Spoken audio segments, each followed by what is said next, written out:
นี่พี่น้องเอ้ยขั้นตอนเอาพื้นลงเตาพี่น้องเอ้ยเห็ดเตานี่ก็หลายขั้นตอนอยู่ได้พี่น้องเอ้ยลูกๆก็ซอยเนาะเต็มที่เลย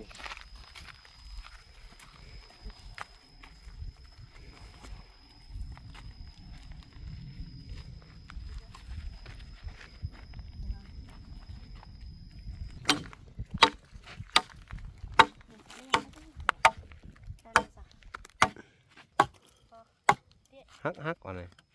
เอาเข้าไปบัดนี่เดี๋ยวถอนจะถ่ายเนาะก็ตัดภาพมาอยู่ทางอันพอน้องศรีพระจันทร์เนาะเราก็บ่ค่อยมีไม้คือกันเราก็ซื้อกัน แล้วก็เจ้าก็ต้องไปซื้อไม้แน่โดยซื้อไม้แล้วก็หาให้เราตัดให้โดยส่วนหลายตัดไม้อันนี้มันก็บ่ค่อยยากปานนั้นเนาะของเรามีเลื่อยเนาะบ้านป้าแบบว่าไงเขาซื้อต้นหนึ่งเนี่ยมันได้หมดอันน่ะเตาหนึ่ง เตานึงต้นใหญ่นะเตาหนึ่งก็บ่เต็มต้นเนาะอีกตามผ้าอยู่นะนี่ตามผู้ขายโดยก็เอาก็เงินได้สำได้ก็ซื้อสำนั้นบ้านนี้เรื่องของเตานี่อันน่ะเขาขายมาแล้วเขาก็ต้องมาแบ่งซื้อต้นไม้เนาะแบ่งซื้อต้นไม้แล้วก็แบ่งค่าน้ำมูกน้ำมันรถไถเพิ่นอะไรเนาะบางเทื่อก็จ้างคนแก่ให้ไปสิบ่มันก็สิเบิดไปนั่นเนาะเหลือบ่หลายแสน2แสนนี่แหละเหลือซื้อข้าวซื้อน้ำที่ผ่านมาเนาะถ้าเกิดว่ามีของเองนี่มันสิดีบ่ดีเป็นมีของเองง่ายเนาะง่ายกว่าเนาะคนอื่นสมมุติบางทีเขาก็ไปตัดเขาก็บ่เหมือนกันเราต้องท่าเขาเจ้าง่ายเนาะอันนี้เฮาไปยามใดก็ได้มีของเองว่าซั่นเนาะไปยามใดก็ได้เนาะโดย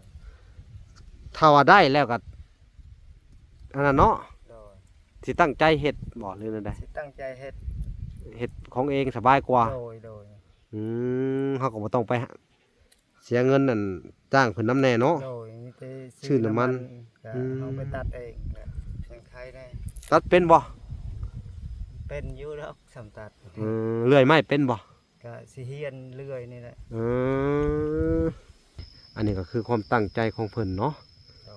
ถ้าเป็นไปได้เนาะเพิ่นว่าเอาเขาว่าซั่นก็เขายังให้เจ้าหาห้องลูกห้องเต้าแล้วก็ห้องเมียมาพังนำกันดูว่าสิเฮ็ดได้บ่ห้องมาดูเนาะเอามานั่งลงมาพังนำกันนั่งลงนะเข้ามาพี่น้องเอ้ยให้เจ้าว่าให้เมียเจ้าพังดูบัดนี้ที่ข่อยว่าให้เจ้าพังไปนั่นถ้ามีเงินเลยถ้ามีจักรนะมีจักรนั่นน่ะปลาตัดไม้เข้าเตานี่สิไหวบ่ก็ต้องไหวเนาะต้องสู้ถ้ามีจักรมันสิดีขึ้นบ่ก็ดีใจดีขึ้นเนาะสิพากันเฮ็ดบ่เฮ็ดได้อยู่บ่และสู้ต่อไปแล้วเจ้าก็บอกวิธีหมุนบอกเพิ่นดูเวลานั้นก็ปลายมันก็เข้าเตาต้นได้ตัวงามก็สิพาว่าสิพาเฮ็ดแป้นนี่นั่นแหละเนาะวนเวียนน้องสุยน้องศรีประจันทร์ถ้าได้แล้วก็สิมีแห้งขึ้นสู่ต่อไปอีกก็สิได้เงินใช้อีกเนาะสิดีใจเนาะเอาบัตรนี่เอานี่ดีใจวะนี่ดีใจโอ้ยอยากได้เลยเดียวแล้วก็ดีใจเลยล่ะโอ้พันเป็นจริงกันเด้ออันนี้เอามาซื้อไพ่เด้อ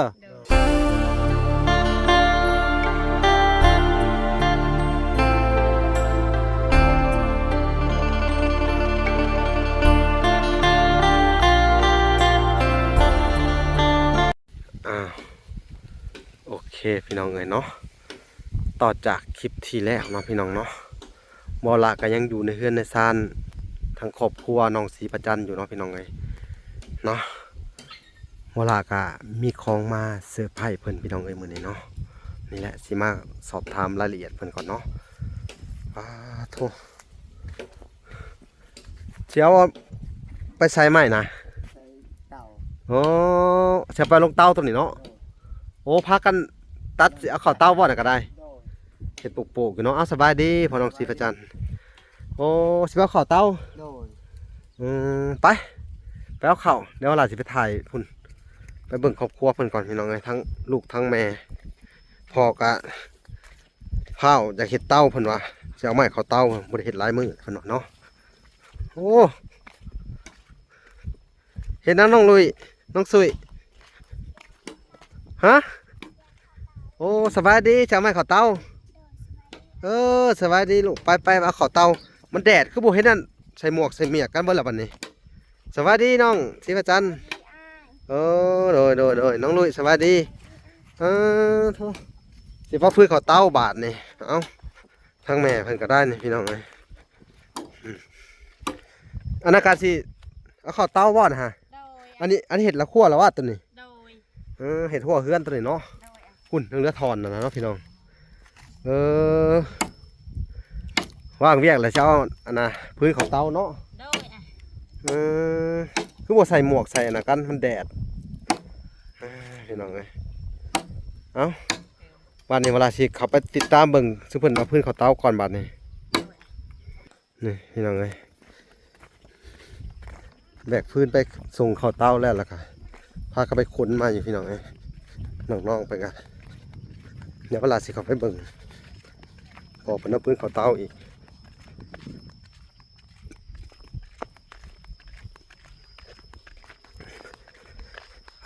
โทษแดดกระแดดพี่น้องเลยนี่โอ้โหคือบ้านน่ะมากลางมาเต้นมากลางไพบัตเอามากลางเด้อโทษบาทนี่หลายเติบเลยวะพี่น้องเลย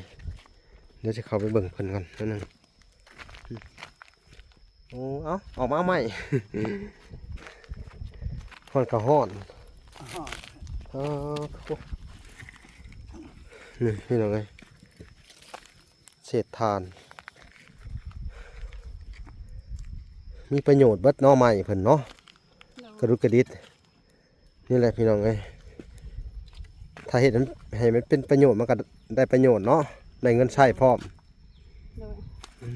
คนจะบ่ ค่อนข้างจะแดดหลายอย่างไง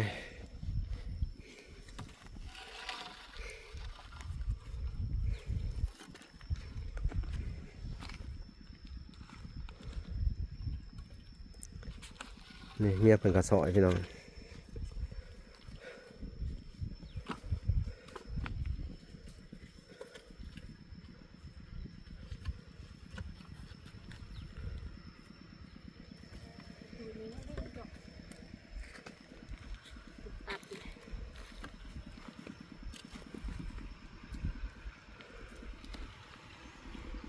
สิกิ้งได้บ่บัดนี้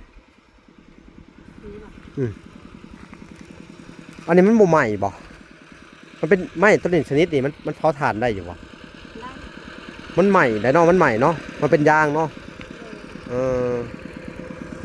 อันนี้มันเป็นยางน้ำมันเนาะพี่น้องเนาะใหม่ไว้อยู่แสดงว่ามันติดแต่ตัวนี้แล้วมันก็ติดเลยเนาะหมูเนาะเป็นยางอันนี้มันก็ใหม่เลย ต้นอันนี้มันเป็นยางน้ำมันน่ะ โดย บางคนก็ไปเจาะเอายางมันไปเห็ดอันนั้นได้นี่เห็ดน้ำมันรถไถพวก ตะกี้นั่นก็ เนาะ นี่แหละเขาเจาะแล้วเขาใส่กลายเป็นเขาเอิ้นว่าตะบองเนาะ เอาเห็ดขี่กระบองอะเนาะ โดยเอาไปตอนนั้นก็อันนี้แหละไปเจาะ พี่น้องเอ้ยแดดอะไรจุดเจ้าบ่แดดเนาะชิ้นละบ่ลืมใส่หมวกลูกๆเป็นบ้าหมวกมาเลยพี่น้องเอ้ยยังร้ายอยู่บ่ใหม่นะโอ้ถอนตัวนั้นโมเมนต์บ่ฮะหมดเลย โอ้ไม่น้อยๆน่ะก็เฮ็ดได้บ่ลูกเอามา เฮ็ดได้เนาะ สิเฮ็ดพื้นบ่ตอนหรือว่าสิเอามาเข้าเตากิ่งลงไปแล้วก็เอาไปเลี้ยงเอาหมู่บ้านนี่เพิ่นก็เอาเข้าบ่แล้วเพิ่นก็ไปซอยกันถมมันสิแล้วบ่ ไก่อ่ะ ใกล้สิแล้วแหละเนาะ โดย อืม เฮ็ดหลายๆอย่างเฮ็ด แย่งกันเนาะ โดย ตัวนี้ก็อยากได้เงินพี่น้องเอ้ย โดย ตัวนั้นก็อยากให้มันแล้ว โดย อืม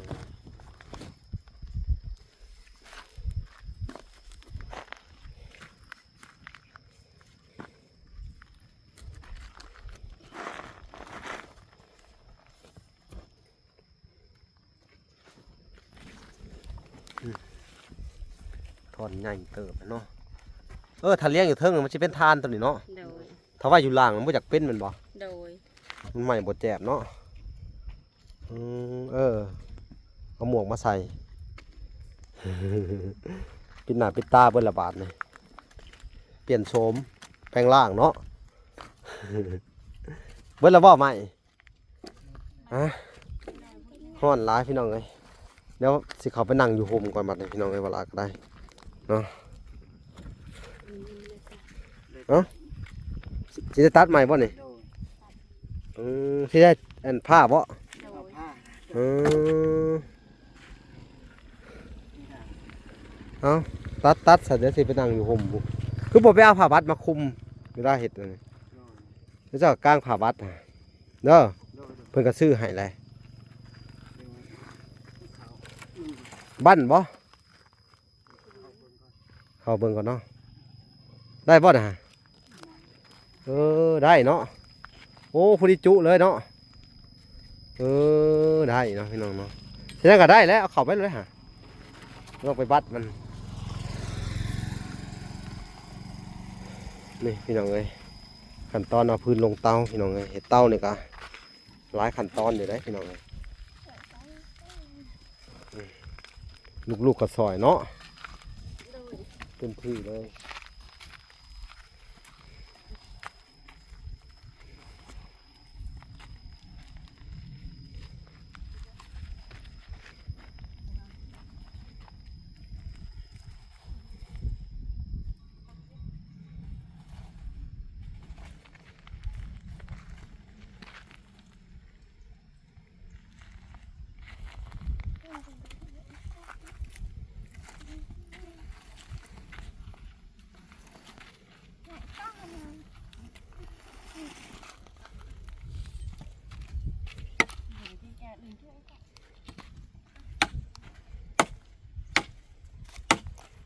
ตัดไปนะตัดมัน ตัวนี้ยาวไปเนาะบ้านเครื่อง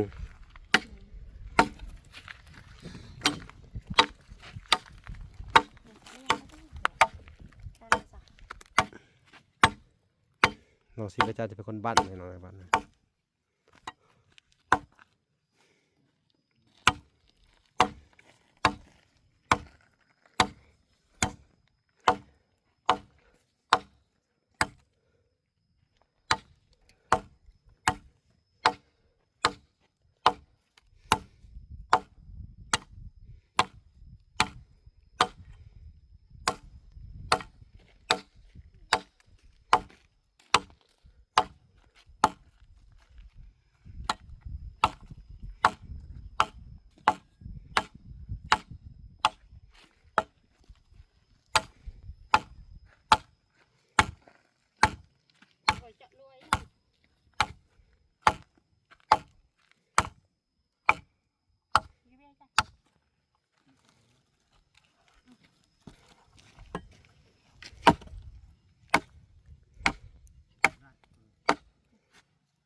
แสงแดดกับเปรี้ยงเลยพี่น้องเอ้ย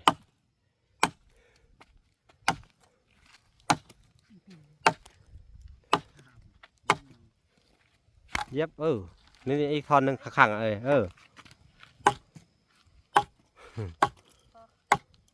ฮักก่อนเลยเอาเข้าไปบัดนี่เหลือท่อนสุดท้ายเนาะสิไปหาใช้ต่อบัดนี่ พี่น้องเอ้ยเดี๋ยวเจ้าเอาเข้านั่นแล้วแหละเจ้ามานั่งคุยกับบ่าวหลานหน่อยหนึงเด้อมีเรื่องสิเว้านำพี่น้องเอ้ยนั่งคุยอยู่ห่มอยู่แหละ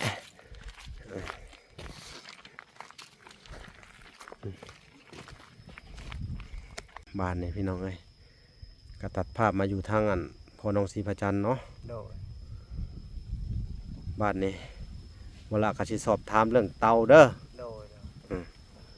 เรื่องการเฮ็ดเตานี่แหละพี่น้องเอ้ยเป็นจังไดอันน่ะมีแผนการสิเฮ็ดได้ต่อไปอีกเตาเจ้า ก็สิไปหาตัดนี่แหละ เนาะ โดย หลังจากนี้ก็ได้เนาะ โดย สิไปหาตัดเนาะ โดย แต่ไปตัดแต่ละเทื่อนี่อันน่ะบ่จ้างเขาบ่หรือว่าใด โดยก็จ้างเขาบางทีก็ออกแห้งไปช่วยเขา ๆของแห้งมาช่วยเขา โดย แล้วเขาก็มาช่วยเจ้า โดย อืมอ๋อไปสวยแห้งกันเนาะ โดย คือไม่ความว่าเจ้าไปสวยเขาตัด โดย แล้วเพิ่นก็ตัดให้เจ้า โดย ใช้จักรเขาหั่นเนาะ โดยก็ซื้อใส่น้ำมันให้ ซื้อน้ำมันใส่ให้เขาเนาะ โดยก็รถไทยเราพร้อม รถไถเราพร้อม โดย เฮ็ด ใส่ ทิป น้ำมันรถไทยแน่ แสดงว่าพี่น้องกันแน่นอนจังไห้เนาะ โดยพี่น้องทั้งเมีย อ๋อเพิ่นก็สงสารเต้าข้างๆนี่ได้เนาะ โดย เพิ่นก็อัดแหล้วเนาะ โดย ของเพิ่นเนาะอีก2-3มื้อเพิ่นก็เอาออกให้เนาะ โดย โอ้แสดงว่าเฮ็ดควบคู่กันมาตลอดเนาะ โดย ก็อาศัยเพิ่นแม่นบ่ โดย โอ้แสดงว่าเพิ่นก็อันให้เนาะ โดย ได้ใช้ได้น่ะน้ำเพิ่นเนาะ โดย ต่างคนต่างอันช่วยกันเนาะจังได้ โดย ถ้าบ่มีเพิ่นแล้วก็แล้วเด้อบัดเนาะ และ อื เรา ม ก็บ่ค่อยมีไม้คือกันเราก็ซื้อคือกัน แล้วก็เจ้าก็ต้องไปซื้อไม้แน่ โดย ซื้อไม้แล้วก็หาให้เราตัดให้ โดย ส่วนหลายตัดไม้อันนี้มันก็บ่ค่อยยากปานนั้นเนาะ โดย ของเรามีเลื่อยเนาะ โดย บ้านป้าดอันแบบว่าไงเฮาซื้อต้นหนึงเนี่ยมันได้บ่อันน่ะเตาหนึง เท่านึงก็ต้นใหญ่นะ เตาหนึง นี่ก็บ่เต็มต้นน้อยอีกตามผ้าอยู่เลย นี่ตามผู้ขาย โดยก็เอาก็เงินได้สำได้นี่ก็ซื้อสำนั้นทั้งหมด บ้านนี้เรื่องของเต้านี่อันน่ะเขาขายมาแล้วเขาก็ต้องมาแบ่งซื้อต้นไม้เนาะ โดย แบ่งซื้อต้นไม้แล้วก็แบ่งค่าน้ำมูกน้ำมันรถไถเพิ่นนั่นแหละเนาะ โดย บางเทื่อก็จ้างเพิ่นแก้ให้ว่าสิบ่ โดย มันก็สิเบิดไปนำนั้นเนาะ โดยเหลือบ่หลาย เหลือบ่หลาย แสนสองแสนนี่แหละ เหลือซื้อข้าวซื้อน้ำที่ผ่านมาเนาะ โดยโดย ถ้าเกิดว่ามีของเองนี่มันสิดีบ่ ดีเป็นมีของเอง ง่า ง่าย ยเนาะ ง่ายกว่ากับ เนาะ คนอื่นสมมุติบางทีเขาก็ไปตัดเขาก็ เอ บ่เหมือนกัน อ เราต้องท่าเขาเจ้า ง่ายเนาะ โดยอันนี้เฮาไปยามใดก็ได้มีของเอง ว่าสั้นเนาะ โดย ไปยังได้ก็ได้เนาะ โดย ถ้าว่าได้แล้วก็อันนั้นเนาะ โดย สิตั้งใจเฮ็ดบ่หรือนั่นใด สิตั้งใจเฮ็ด เฮ็ดของเองสบายกว่า โดยโดย เฮาก็บ่ต้องไปเสียเงินนั่นจ้างเพิ่นนำแน่เนาะ โดยมีแต่ ชื่อน้ำมัน ก็เฮาไปตัดเองก็ยังใครได้ ตัดเป็นบ่ เป็นอยู่แล้วสำตัด เลื่อยไม้เป็นบ่ ก็สิเฮียนเรื่อยนี่แหละ เออ อันนั้นเวลาปลายมันสิเอาเข้าเตาแล้วต้นที่ได้งามๆก็สิว่าสิเฮ็ดแปลนเอื้อนนี่ โดย แต่ตัวปลายมันก็ ถ้าเกิดว่ามีเลื่อยเนาะ โดย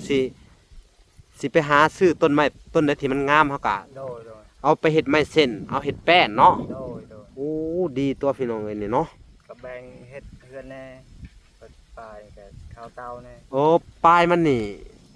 เอาว่าง่ายส่วนใดที่มันบ่งามว่าท่านซะเอาเข้าเตาเอาไปเฮ็ดถ่านแสดงว่าได้ประโยชน์หลายทางเนาะ โดยสิเอาเงินตัวนั้นวนเวียน เอาเงินต้นนั้นหมุนเวียน โดย คือหมายความว่าเฮาไปซื้อมาต้นไม้ต้นหนึ่งนี่ราคาอยู่ต้น50บ่จะบ่ 50 ต้น50มีบ่ มี ถ้าเกิดว่าต้น50เป็นต้นขี้ร้ายเนาะ โดย โ โอเคต้น50ตัวกี่ไร่มาต้นงามมาสิซะต้นงามนี่ต้น5-6 แสนบ่เหลือต้น3-4 แสนต้นงาม วันสำนันแหละ2 แสน3 แสนติดตาม ถ้าต้นงามเนี่ยเจ้าก็สามารถเลือกเอามาเฮ็ดแป้นได้เนาะ โดย ปลายมันก็เอามาเฮ็ดเตา โดย ถอนได้ที่มันบ่งามเฮ็ดเตาได้เบิดเนาะ โดย โอ้พี่น้องสร้างประโยชน์ได้หลายอย่างได้นี่เนาะโอ้ ฉะนั้นมันน้อยก็ปลายมันน้อยก็เฮ็ดพื้นเมื่อดังเฮือนนี่ มีประโยชน์ ห ห ลา ลาย ๆอย่าง บ้านนี้เนาะหลังจากที่นะเฮาก็ลดค่าต้นทุนหลายเนาะ โดย จากที่ว่าจ้างเขาตัดไม้เนาะ โดย เฮาก็มีเงินหมุนเวียนในเตาเฮาเนาะ โดย บ้านนี้เฮาได้ซื้อต้นไม้เนาะเฮาก็มีประโยชน์ได้ขายพร้อมหมายความว่าได้ขายถ่านเนาะ โดย พี่น้องดีเนาะถ้ามีเนาะว่าซั่นซะถ้ามีเลื่อยเช่นว่าซั่นเนาะ โดย อีกอย่างหนึ่งก็เนาะพี่น้องเอ้ยถ้าเพิ่นมีเลื่อยคือเพิ่นเว้านี่เพิ่นก็เป็นการดีเพิ่นก็สิได้เฮ็ดหมุนเวียนเพราะว่าครอบครัวเจ้านี่มันก็ช่วยเหลือซึ่งกันและกันเนาะลูกเต้าก็เฮ็ดเวียกได้เบิดเนาะ โดย ยอมรับตัวนั้นเนาะเอาบาทนี่พี่น้องเอ้ยพี่น้องเอ้ยอันนี้ก็คือความตั้งใจของเพิ่นเนาะ โดย ถ้าเป็นไปได้เนาะเพิ่นว่า โดย เอาเขาว่าซั่นกะก็ยังให้เจ้าหาห้องลูกห้องเต้า แล้วก็ห้องเมียมาพังนํกันดูว่าสิเฮ็ดได้บ่ห้องมาดู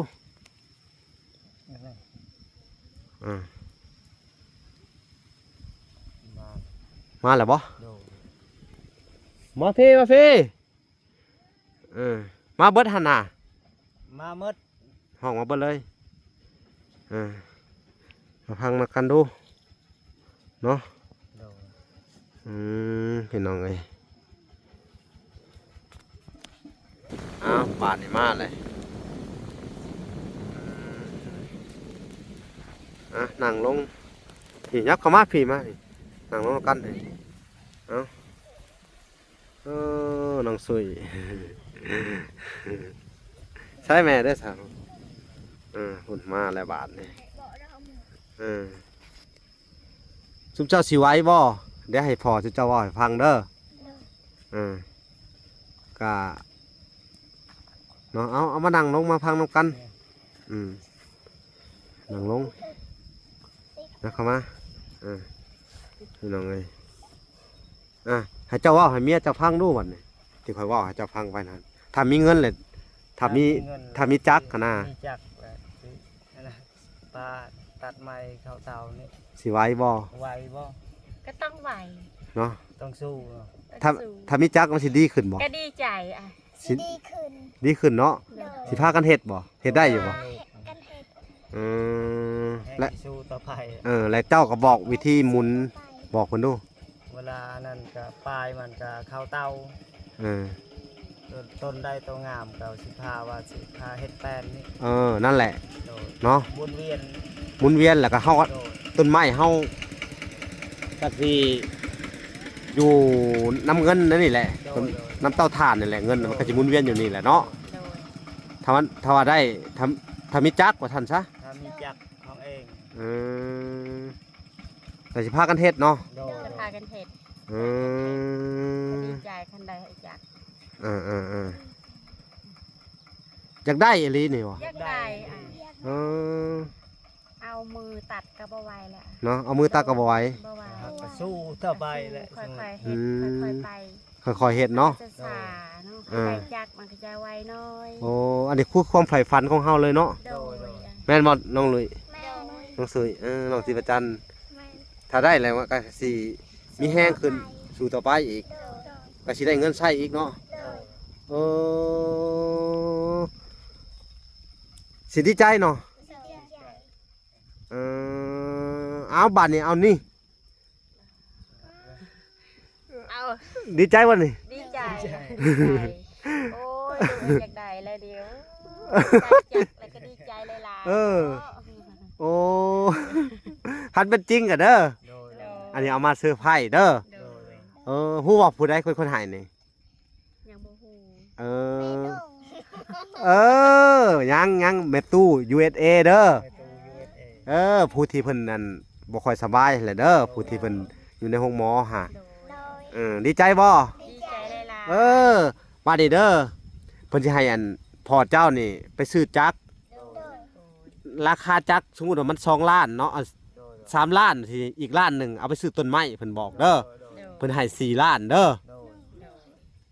อ๋อ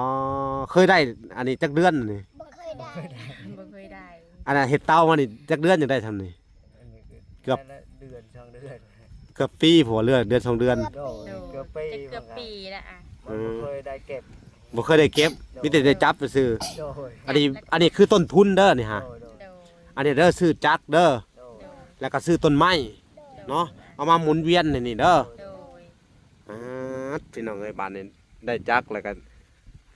รถไถมีแล้วเนาะ ไม่ แต่บ่มีม็อกลาก โดย ก็มีตีนนอกตีนหน้า บ่มีตีนใน โดย โดย ตีนในหัวบ่มีใส่หน้ามันหาตีนหน้ามันเนาะมีแต่สุดลงต้มเนาะบ่มีสุดแลน บ่มีสุดแล้ว บาทนี่เสียจังได๋ละบาทนี่พี่น้องเอ้ยเอาตัวนี้ไปก่อน โดย ดีใจขนาด ดีใจขนาด ตื่นเต้นเลย โดย โดย อ๋อพี่น้องเอ้ยสิได้จักรใหม่ เครื่องมือทำมาหากินเนาะ โดย อันน่ะ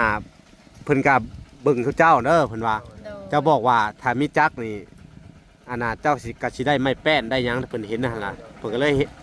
อันน่ะสร้างพันธุ์ให้เจ้า โดย โดย เนาะดีใจนำเด้อเอ้าพาสิเป็นคนหับเงินเจ้าสิเอาไว้เจ้าสิไปซื้อจักรบ่ซะเอาซะนบเด้อเอาพร้อมเดียวกันเบิดเอา ขอบคุณหลายๆเด้ เอ อ อ แม่ตู้ UAAI ใครเจ็บบ่ให้ได้ใครอย่าให้มีเด้อขอให้อายุมันขวัญยืนเด้อแม่ตู้สา ถูกเอา ขอบใจหลายๆ เอาลูกหับเอาสาดีใจหลายๆเลย สิได้จักรแล้ว อันนี้คือเงินแม่ตู้เด้อให้พรเพิ่นให้เพิ่นอยู่ดีมีแห้งหายเจ็บหายไข้หาพยานโรคาเด้อ ขอบคุณหลายๆเด้อแม่ตู้ที่ช่วยละลานทุกอยางเจ็บบ่ได้ใครอยังมีขอให้อายุมันข ให้ วัญ เพิ่น ยื ยื น นก็ให้ป่วยนั่นก็ให้หายไว สาธุเนาะ โดย เอาโอเคเด้อ โด โด ย ย เอาบาทนี้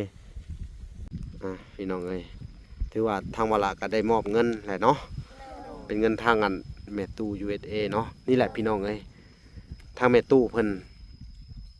ก็บ่ได้เลือกสวยเนาะเพิ่นก็สวยหลายๆหม่องหลายๆบ่อนเด้อเพิ่นก็สวยชุมเจ้า โดย ให้ต้นทุนชุมเจ้าเด้อ โดย สู่ต่อไปเด้อ โดย คือว่าให้เพิ่นบอกแบบนี้เพิ่นว่า ในเมื่อเจ้ามีความคิดว่าสิแล้วเพิ่นว่า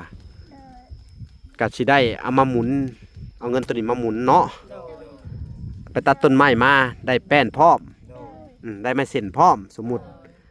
เศษมันก็ได้เอาเข้าเตาพร้อมเพิ่นว่า แล้วก็ขายออกมาเป็นฐานได้เงินพร้อม โดย คักบ่ โดย ค่ะ อันนี้เป็นความคิดของทุกเจ้าอยากได้เนาะ คือวนเวียนคือเก่าหั่นแหละ หุ่นเวียนคือเก่าเด้อ โดย นับเบิ่งรูปบัดนี้นับได้บ่นับคนละคัดดู4ล้านเอานับคนละคัดดูเอาไผนับได้แลนับดูให้สิประจันนำแน่ให้แม่นำแน่คัดหนึงเอานับคนละคน กระซิบไปกระแซะโอเค นับเป็นบ่บัดนี้เอาบาทนี่พี่น้องเอ้ยเป็นอะไรตกใจบ่เห็นเงิน ตกใจ โอ้พี่น้อง เห็ เอ้ น ย บ่เคยได้แบบนี้เนาะอ้าย อันนี้ก็คือ ดีใจหลาย โดย อันนี้ก็คืออยากเพิ่นอยากอันให้กำลังใจแล้วก็ช่วยเหลือซุมเจ้าสู่ต่อไปเด้อ โดย มีแต่ตั้งมุกตั้งใจเด้อบัดนี้เด้อเฮ็ดต่อไปเพราะว่าเรื่องของเฮือนกะ 10 ล้านนั่นแหละ 10 ล้านบ่อ๋อ 10 ล้านเออ ๆ3 4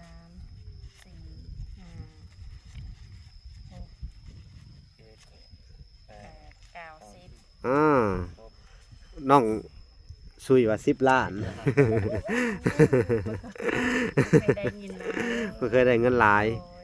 มีแต่ว่าเอาไปซื้อเนาะ โดย โดย เอาไปซื้อเด้อ ไปซื้อได้นั่นก็ไปซื้อ เออ ซื้อข้าวกินนั่นแหละ ฮะ แต่ว่าวันนั้นเนาะ อนอายยังมาเข้ามา อ๋อแต่ก่อนน่ะได้แล้วเอาไปซื้อข้าวกิน โดย แต่ตอนนี้ฮะมีข้าวกินแหละเพิ่นบอกว่า โดย ไปซื้อจักรแล้วมาหมุนแล้วก็เอามาซื้อต้นไม้ให้มันมีทุนสู้ว่าเจ้ามีทุนจักอันล้านหนึงเนาะเจ้าก็ซื้อต้นไม้ได้หลายต้นละบัดนี้เนาะเอามาตัดมาลงเตาก็มันก็สิมีทุนเข้าไปเรื่อยๆเรื่อยเนาะ โดย ผักพริกเป็นนัวก็มีแหละทั้งบ่ล่ะบ่พรก็ซื้อมาให้เบิดแหละข้าวน้ำปลาก็มีแต่ว่าตั้งใจหาตัวนี้แหละบัดนี้เนาะ โดยเรา เนี่ย ตั้งใจหา เผาถ่านนี่แหละแนวมันสิได้เงินต่อไปเนาะ โดย และก็สำคัญสุดกับหมวก แต่ละคนเด้อผ้าปิดปากให้เฮ็ดปิดตัวนี้เด้อ โดย เอาพี่น้องเอ้ยก่อน น้องอะเอาเตากะน้องก็ใส่ปิดปาก มันต้องมาสั้นอยู่แล้วเนาะ โดย ดีใจนำเด้อ โดย สู้ สู้ๆต่อไป ๆนี่แหละพี่น้องเอ้ยทำให้ตู้เพิ่นกะขนาดเพิ่นเนาะบ่สบายเนาะแล้วเพิ่นกะช่วยหลายๆหมุ่งหลายๆบ่อนเด้อ โดย บ่ได้มีแต่อันทุมเจ้าได้เนาะ โดย ผู้ใหญ่ก็ได้อดเอาก่อนเพิ่นว่าเนาะงบประมาณมันก็บ่หลายเพิ่นก็บ่ได้ห่างบ่ได้มีอิหยังดอก อันนี้ก็เพิ่นก็บอกว่า เพื่อสิได้ช่วยบรรเทาทุกข์ของเจ้าได้ โดย แล้วก็เพื่อชุมเจ้าสิได้พอสิมีอันโอกาสได้ไม้เฮ็ดเฮือนเนาะเพราะว่าผู้ใหญ่ก็บ่มีไผผากเข้ามาให้หลายๆบาทนี่เด้อไม้ก็มีแต่เท่านั้นแหละเวลาก็ซื้อยังเหลือเงินอยู่ 800,000เด้อ โดย เวลาก็สิเก็บไว้ก่อนเนาะถ้ามีผู้ใดที่ว่าสมทบเข้ามาอีกเกี่ยวกับการซื้อไม้เวลาก็สิสมทบอันนี่แหละหรือว่าบางเทื่อกะจะไปหาต้นไม้เด้อถ้าจะมีจักก็จะเอาเงินตัว 800,000เนี่ยไปซื้อต้นไม้เอามาเลื่อยเองก็ได้เนาะมันจะได้หลายสู้เฮาอันน่ะสู้ว่ามันมี2ต้น3ต้นก็ได้3ต้นล้านหนึงงามๆครับเงินทุกเจ้านั่นนี่มันก็800,000กว่าทุกเจ้าก็มาใส่แค่200,000ก็ได้ล้านหนึงทุกคนนำเลยเนาะอันเด้เฮาก็มีต้นทุนไว้ให้อยู่ตัวนี้เด้ออ้าวพี่น้องเอ้ยนี่แหละพี่น้องเอ้ยก็ถ้าแม่ตู้เพิ่นก็อยากให้ทุกเพิ่นได้เฮือนได้ชานเนาะแต่ว่างบมันก็บ่หลายเฮาก็จำเป็นต้องเฮ็ดแบบนี้เนาะเอ้าพี่น้องเอ้ยดีใจนำเพิ่นสู้ๆเด้อ สู้ๆต่อไป เวลาก็สิเข้ามาติดตามเบิ่ง โดย เพิ่นตัดต้นไม้อันน่ะเฮ็ดเตาต่อเนาะพี่น้องหลังจากนี้ก็ได้เนาะเวลาก็ขอบุญขอบคุณเด้อทางแม่ตู้เนาะขอให้ทางแม่ตู้เจริญเนาะหังมีสีสุขเนาะหายเจ็บหายไข้หายพยานโรคค่าเนาะมีแต่ความสุขความเจริญเนาะปราศจากโรคภัยไข้เจ็บเนาะขอให้มีอายุหมันควันยืนร่ำรวยเงินทองต่อไปเด้อเป็นห่มโพห่มไทรให้ลูกให้หลาน เป็นเลยนะ อายุร้อยๆปีเด้อสาธุเนาะเพิ่นก็บ่ได้ซอยแต่ทุกเจ้าเด้อเพิ่นก็ซอยให้วลามาตลอดซอยครอบครัววลามาตลอด แล้วก็ซอยค่าน้ำมูกน้ำมันวลาตลอดเนาะวลาก็ได้อยู่ได้กินน้ำเพิ่นเด้อ โดย เพิ่นคือผู้ใหญ่ที่มีพระคุณต่อครอบครัวทุกเจ้าเด้อแล้วก็ครอบครัววลานํแล้วก็ครอบครัวคนทุกข์ยากหลายๆหมู่หลายบอนเพิ่นซอยมาเบิดเลยเนาะ โดย นับตั้งแต่สาวลีพุ่นแหละหลายๆหมู่หลายบอนเนาะ โดย เนาะทางไอ้หมื่นไอ้หยังกับแมนเบิดแหละเพิ่นซอยเด้อทุกเจ้านี่ก็อีกครอบครัวหนึ่งเด้อ โดย ที่ว่าเพิ่นเอ็นดูเมตตาสงสารเพิ่นสงสารทุกเจ้าเนาะครอบครัวขยันต่อไปเนาะ โดยจะ โอเค ขยันต่อไป วันนี้เวลาก็บ่มีหยังล่ะพี่น้องเอ้ยเวลาก็ได้เฮ็ดตามภารกิจอันที่เพิ่นวางไว้ให้เรียบร้อยแล้วเนาะ โดย เอ้าคลิปนี้ก็